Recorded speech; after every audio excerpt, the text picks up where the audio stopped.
스가랴서 9장에 기록된 이 말씀을 통해서 하나님께서 주시는 은혜를 우리가 함께 나누기를 원합니다.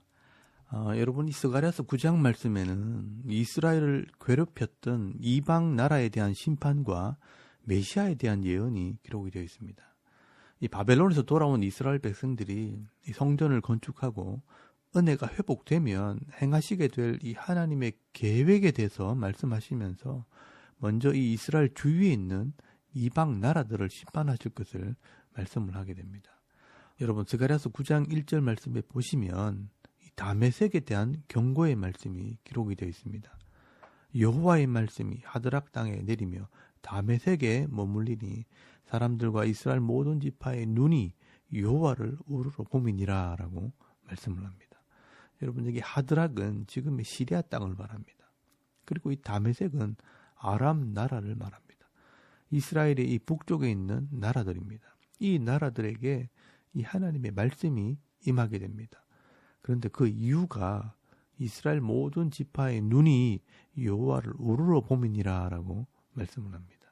여러분, 여기 눈은 마음을 뜻하기도 합니다. 이스라엘의 이 눈과 마음이 돌이켜서 하나님을 향하게 될 때 하나님께서 그들의 원수를 갚아주시는 것입니다. 여러분, 여기 여호와의 말씀이 내려오고 머물게 된다는 말은 여호와의 말씀이 무거운 짐이 되고 또 그곳에 머물러 있게 된다는 말씀입니다. 하나님께서 말씀과 공의로 그들의 죄를 심판하시겠다는 것입니다. 그리고 3절 말씀에 보시면 인접한 나라 이 두로와 시돈에도 임하게 된다라고 말씀을 합니다. 여러분, 이 두로와 시돈도 이스라엘의 이 북쪽 해변 쪽에 있는 나라입니다. 이 두로와 시돈은 무역의 중심지였기 때문에 경제적으로 부한 나라였습니다. 그리고 이 3절 말씀에 보시면 요새를 건축하고 은과 금을 티끌과 진흙같이 여기는 나라라고 말씀을 합니다. 그런데도 이 두로와 시돈은 늘 이 예루살렘을 탐내던 나라였습니다.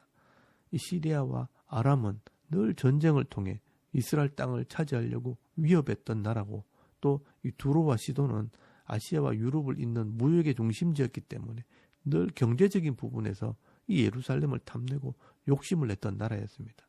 그래서 이 이스라엘의 북쪽에 있는 나라들의 이 교만함을 심판하시겠다는 것입니다. 여러분, 4절 말씀에 보시면 주께서 그를 정복하시며 그의 권세를 바다에 쳐 넣으시리니 그가 불에 삼켜질지라 라고 말씀을 합니다. 결국 이 나라들은 역사 속에서 이 바벨론이 점령을 하게 되고 또 페르시아가 또 치고 나중에는 이 헬라의 알렉산더 대왕이 와서 완전히 심판해 버립니다. 그리고 5절에서 8절까지 말씀해 보시면 이 이스라엘의 서쪽 해변에 거주하는 블레셋과 그 도시들을 심판하실 것을 말씀을 합니다. 여러분, 5절 말씀에 보시면 아스글론, 가사, 에글론, 6절 말씀에는요 아스돗, 이 모두가 다 블레셋의 대표적인 도시였습니다. 역시 블레셋도 그 교만함을 끊어버리겠다라고 말씀을 합니다. 이 블레셋도 일찍이 철기 문화가 발달함으로 칼과 창과 병거를 가지고 강력한 군대를 만들었던 나라였습니다. 그러나 하나님께서 그들의 교만함을 끊어버리고 잡족들이 거주하는 곳으로 만들어버리겠다라고 말씀을 합니다. 하나님께서는 이 바벨론에서 돌아온 이 이스라엘 백성들이 하나님께로 눈을 향하고 마음을 향하게 될 때 그들을 괴롭혔던 이 교만한 나라들을 하나둘 심판하시고 또 자기 백성을 지켜주실 것을 약속하십니다. 여러분, 8절 말씀에 보시면요, 내가 내 집을 둘러 진쳐서 적군을 막아 거기 왕래하지 못하게 할 것이라. 포악한 자가 다시는 그 지경으로 지나지 못하리니 이는 내가 눈으로 친히 봄이니라 라고 말씀을 합니다. 여러분, 우리가 하나님께 눈과 마음을 향하면 하나님의 눈이 우리를 지켜주신다라고 말씀을 하고 있는 것입니다. 여러분, 우리가 신앙생활 할 때 우리를 미워하는 이 불신자들이 있을 수 있고 또 믿음 없는 자들이 이유 없이 나를 괴롭히고 힘들게 할 때가 있습니다. 하나님께서 이런 자들을 그래도 그냥 내버려 두시는 것은 우리의 믿음을 단련하기 위해서입니다. 우리가 흔들림 없이 우리 마음을 하나님께로 향하고 바른 믿음을 지키기만 하면 하나님께서 이런 불신자들이나 이런 악한 자들은요, 때가 되면 반드시 그 죄를 물어서 심판하신다는 것을 기억하시길 바랍니다. 그래서 이 다윗은 고백을 합니다. 여러분 시편 37편 1절에서 2절까지 말씀해 보시면요. 악을 행하는 자들 때문에 불평하지 말며 불의를 행하는 자들을 시기하지 말지어다. 그들은 풀과 같이 속기 배임을 당할 것이며 푸른 채소와 같이 쇠잔할 것이미로다. 하나님을 의뢰하고 선을 행하라. 잠잠하고 기다리라.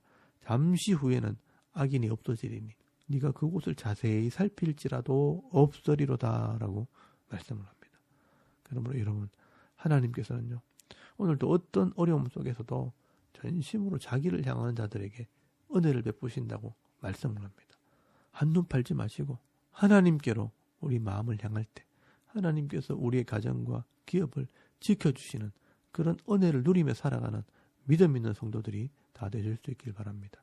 그리고 9절 말씀에 보시면 이 메시아에 대한 예언이 기록이 되어 있습니다. 여러분 이 예언 때문에 예수님께서 십자가의 사역을 앞두고 예루살렘에 입성하실 때 나귀의 새끼를 타고 예루살렘으로 들어오게 됩니다. 그래서 그것을 기념해서 우리가 종려 주일을 지키게 되는 것입니다. 여러분 9절 말씀에 보시면 시온에 따라 크게 기뻐할지어다. 예루살렘에 따라 즐거이 부를지어다. 보라 네 왕이 네게 임하시나니 그는 공의로우시며 구원을 베푸시며 겸손하여서 나귀를 타시나니 나귀의 작은 것 곧 나귀 새끼니라 라고 말씀을 합니다. 여러분 이 스가랴 선지자가 예언하는 이 메시아는 왕으로 오시는 메시아입니다. 왕으로 오셔서 공의를 행하시고 구원을 베푸시는 능력 있는 왕인데 이 세상의 왕들과는 다른 점이 겸손하여서 나귀의 새끼를 타고 오신다는 것입니다. 대부분 이 세상의 왕들은요. 자기 힘과 권력을 과시하기 위해서요. 마차를 타거나 병거를 타거나 아니면 큰 말을 타고 나타납니다. 그러나 예수님은요. 자기의 힘과 이 능력을 가지고 이 백성들 위에 군림하는 왕이 아니라 이 백성들을 섬기는 겸손의 왕, 평화의 왕으로 오시는 분이라는 것입니다. 그래서 여러분 신약 성경에 보시면 예수님께서 서로 높은 자리를 차지하려고 다투는 이 제자들을 불러놓고 말씀하십니다. 마태복음 19장 25절 말씀 이하에 보시면 이방의 왕들이 권세를 부리는 것처럼 너희들이 그렇게 하면 안 된다고 말씀하시면서 인자가 온 것은 섬김을 받으려고 온 것이 아니라 도리어 섬기러 왔고 내 목숨을 많은 사람의 대속물로 주려고 왔다라고 말씀하십니다.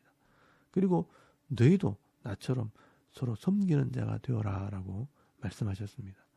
그리고 말로만 해서 안 될 것 같으니까 예수님께서 성찬식을 하시기 전에 수건으로 이 제자들의 발을 씻겨주시면서 내가 선생이지만 너희에게 본을 보이기 위해 발을 씻어준다라고 하시면서 이 제자들의 발을 씻어주셨습니다. 여러분 오늘도 우리가 이 예수님의 모습을 잘 기억해야 할 것입니다.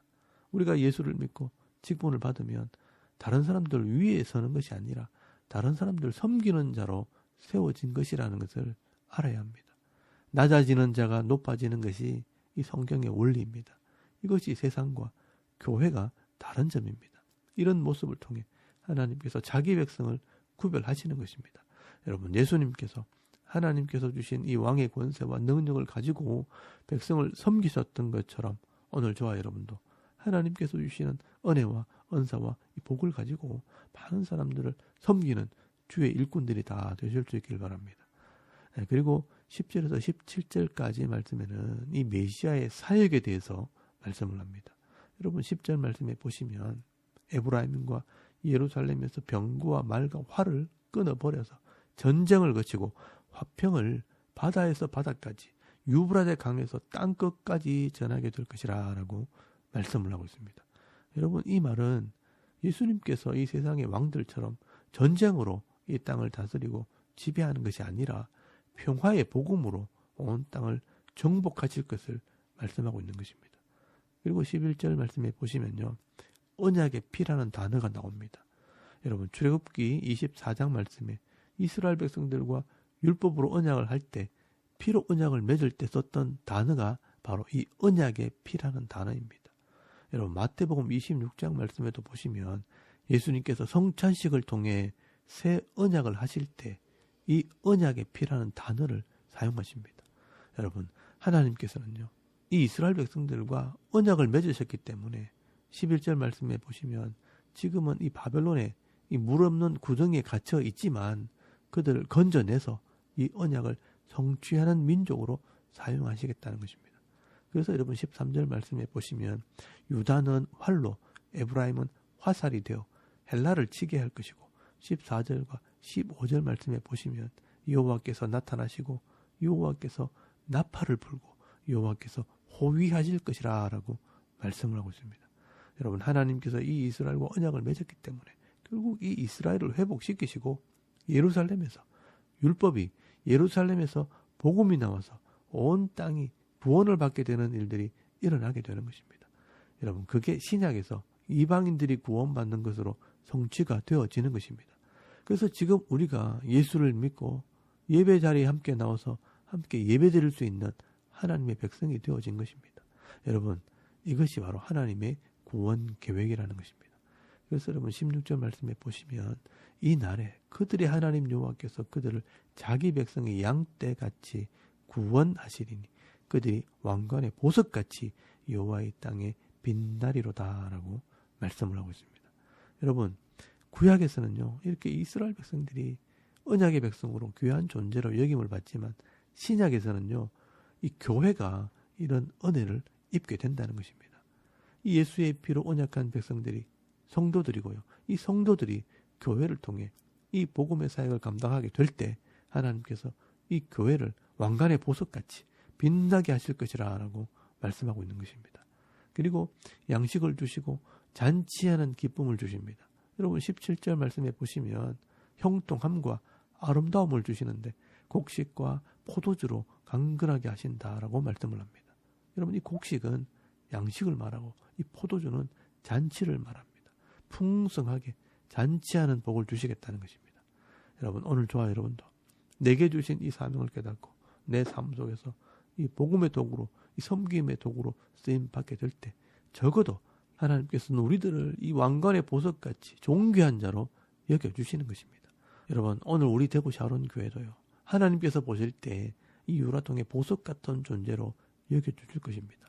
여러분 한 사람 한 사람이 바로 믿음으로 순종할 때 이 땅에서 보석 같은 존재가 되어지는 것입니다.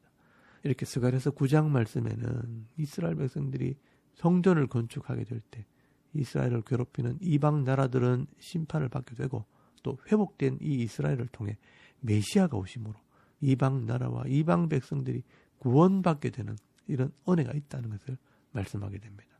오늘도 이 하나님의 구원 계획에 참여하는 자들은 이스라엘 백성들처럼 복을 받게 되는 것입니다. 오늘도 우리가 이 땅에서 하나님의 구원 계획을 깨닫고 바른 신앙으로 이 예배의 삶을 회복할 때 보석 같은 존재로 쓰임받을 뿐 아니라 풍성한 은혜와 복을 받아 누리면서 살아가는 저와 여러분의 이런 영적인 삶의 모습이 되실 수 있기를 주의 이름으로 축원합니다. 아멘. 우리 잠깐 기도드리겠습니다. 오늘도 하나님을 바라보며 겸손하게 이 직분을 감당하고 사명 감당할 때 존귀한 성도가 되게 하옵소서. 또 나라와 이 민족을 위해 섬기는 교회와 가정과 자녀들을 위해서 기도하시고요. 또 개인의 기도 제목을 따라 기도하고 오늘 하루 삶을 또 시작할 수 있길 바랍니다. 다 같이 우리 하나님께 한번 기도드리겠습니다. 살아계신 하나님, 은혜를 참 감사합니다. 오늘도 이 아침에 우리가 하나님을 예배하게